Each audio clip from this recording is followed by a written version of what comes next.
Dalawa arestado sa anti-illegal gambling operation sa Urdaneta City. Para sa detalye ng balitang yan, kasama natin Idol Juana De Vera.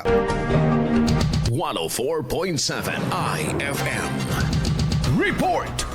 Naaresto ang dalawang individual sa isinagawang operasyon laban sa iligal na pagsusugal sa Barangay Anonas, Urdaneta City, Pangasinan. Ayon sa ulat, naaresto ang dalawa at nakumpiska ang ilang kagamitan sa pagsusugal. Nakumpiska mula sa mga sospek ang dalawang pad ng polyeto o papelitos at 10,130 pesos na bet money. Nahaharap ang dalawa sa kasong paglabag sa Presidential Decree 1602. Patuloy namang pinaigting ng kapulisan ang kampanya laban sa iligal na sugal sa lalawigan bilang bahagi ng kanilang layunin na masugpo ang ganitong uri ng krimen. Hinihikayat din ng mga otoridad ang publiko na makipagtulungan at i-report ang anumang kahina-hinalang aktibidad upang agad na marespondihan.